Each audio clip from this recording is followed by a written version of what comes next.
everyone. Welcome back to the Listen Up Girl podcast. Before I start today's episode, I wanted to ask you to please go to the description of this podcast and click on the audience survey link. This helps me understand who my audience is and also get your thoughts on what's working with this podcast and my other podcast, Everything and Anything and a Bit Gay. And it only takes less than 10 minutes. So thank you so much for doing it. But let's get into the podcast where we break down the headline shaping LGBTQIA plus lives, culture, and politics with the depth and humanity they deserve. Today's episode moves between pain and pride, policy and protest, fear and fierce joy. From trans women navigating incarceration under hostile administrations, to people standing up to hate, to communities celebrating love even when their rights feel fragile. These are the stories you need to hear, so let's begin. Our first story is trans woman in prison after rights roll back. On his first day back in office, Donald Trump signed an executive order rolling back federal protections for trans women in prisons, protections that were already limited but often life-saving. For Lexi Hanlang, a trans woman incarcerated in men's prison in Missouri for more than 11 years, the order didn't come as a surprise, but it still landed like a blow. Hanlang recalls prison staff openly celebrating the decision, gleefully mocking the loss of trans protections, and reinforcing a culture of cruelty. Advocates say these rollbacks worsen already dangerous conditions. Trans women housed in men's facilities face dramatically higher risk of sexual assault, harassment, denial of medical care, and punitive isolation. Even basic recognition of gender identity can become a battleground. For Hanlang, the order represents more than politics, it shapes daily survival. When she sleeps, who controls her body? Whether staff feel emboldened to harm or humiliate her without consequence. I cannot believe this is happening in the United States of America. This poor woman is sitting in this prison with a bunch of men, and she is a woman, and the staff just doesn't care about her. What a horrible way to start off, but next, Outkick and the targeting of a trans teen athlete. The Fox-owned sports site, Outkick, has published at least 18 stories this year focusing on one allegedly transgender girl playing on a Michigan high school volleyball team, fueling a media storm that critics say is less about sports and is more about scapegoating. That coverage has now escalated into government involvement. Earlier this week, the father of a cisgender student filed a complaint with the U.S. Department of Education, demanding an investigation into Moreau Public Schools and its athlete leadership. The complaint specifically targets Chet Henson, the district's director of athletes, who followed Michigan state law by allowing the student to participate. In an interview with Uncloseted Media's Samantha Allen, Henson made it clear schools are legally and ethically obligated to protect all students. Henson also addressed the young girl at the center of the controversy, a student who never asked to be politicized, offering a message of support and humanity. Advocates warn this case reflects a national pattern where trans youth are treated as cultural flashpoints instead of children deserving safety. Next, heated Rivalry stars showed up for queer fans. In a welcome break from grim headlines, actors Hudson Williams and Connor Story brought joy and gratitude directly to their LGBTQIA plus fans. The heated Rivalry stars made a surprise appearance at a charity trivia night at High Tops, a beloved LGBTQ plus bar in West Hollywood.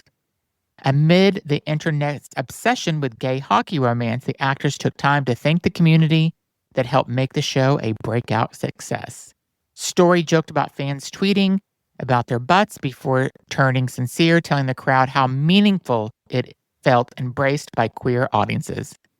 The moment became even more powerful when they asked what advice they'd give to young queer people, especially those drawn to hockey or who see themselves in their characters.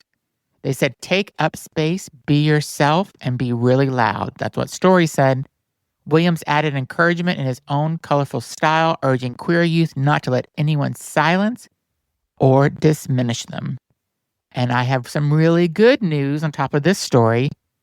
The heated Rivalry Season 2 has just been renewed. So yay, we get another season. And it's a great show. If you haven't watched it, I mean, it is really amazing. I mean, it's very hot, but it's an amazing story as well. Next story is kids help stop pride flag vandalism. In Doylestown, Pennsylvania, two 10-year-olds become unlikely heroes after witnessing a man tear down a pride flag from a local candy store. When the children confronted him, they said they had called the police, and the man reportedly sneered, "Call the cops. It's 1-800 Who Cares? No gay people." But what followed mattered just as much. Store owner James Lamb later told WPVI TV that the audio captured something deeper than hate, resistance, and affirmation. "Yes, gay people. Yes, people," Lamb said. "Just leave people alone. Let them be who they are." Thanks to the children, quick thinking, the 60-year-old suspect was identified and charged with disorderly conduct and criminal mischief. Good, I'm glad.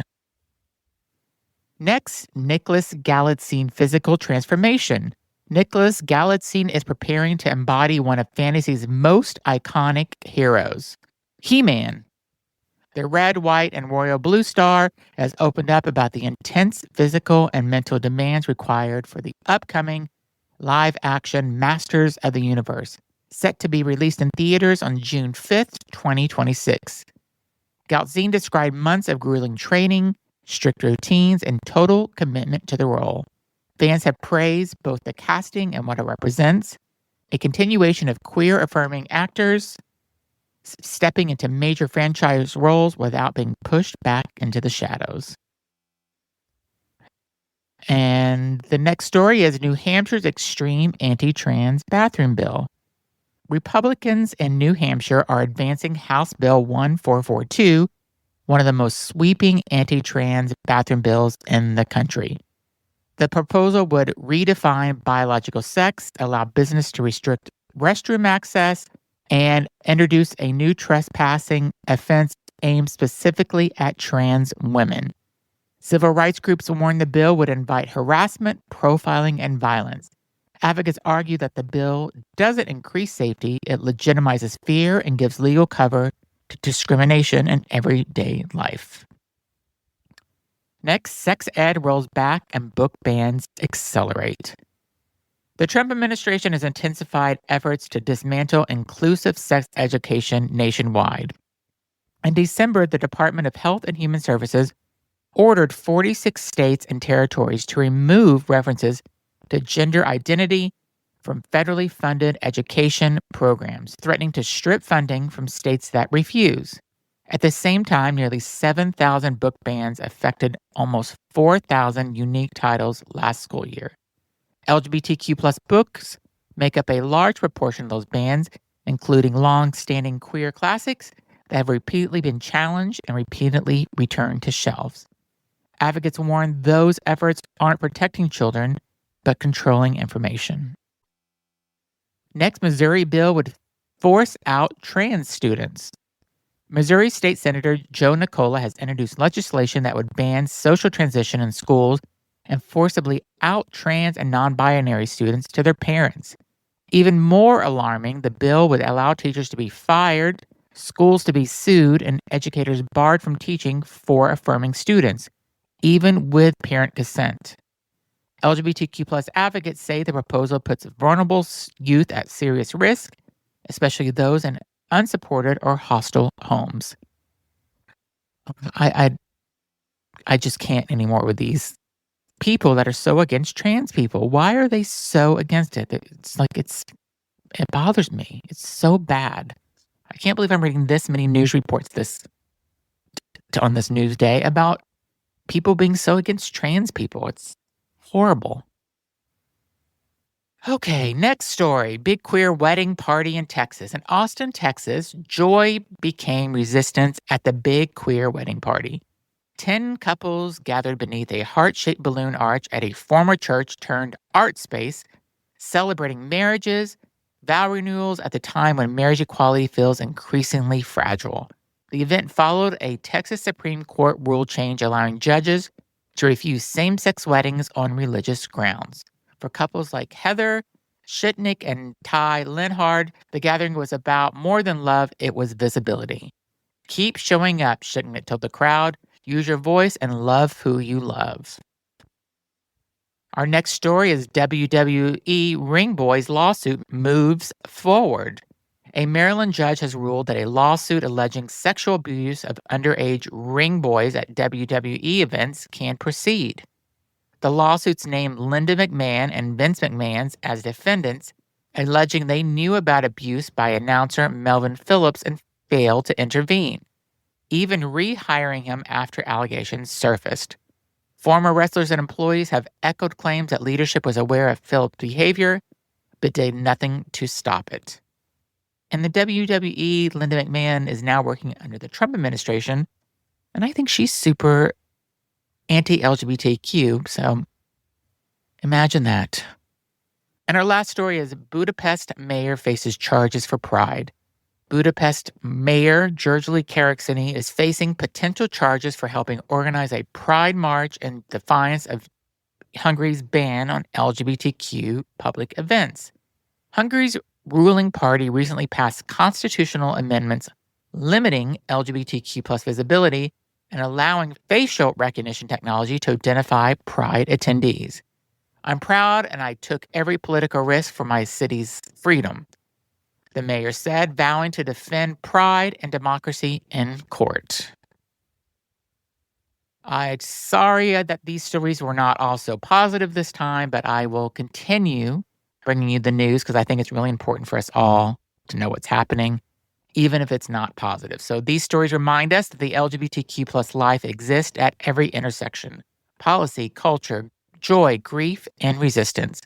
Whether it's a child protecting a pride flag, a couple renewing vows, or a trans woman incarceration, the message is staying. We are still here, and we're not going anywhere. I'm your host, Zach Randles-Friedman, and this is Listen Up Girl Podcast. If you haven't subscribed, please do. If you think you know someone that'd be interested in hearing this news, please share the link with them. Thanks so much for listening, and come back tomorrow for more LGBTQ plus news.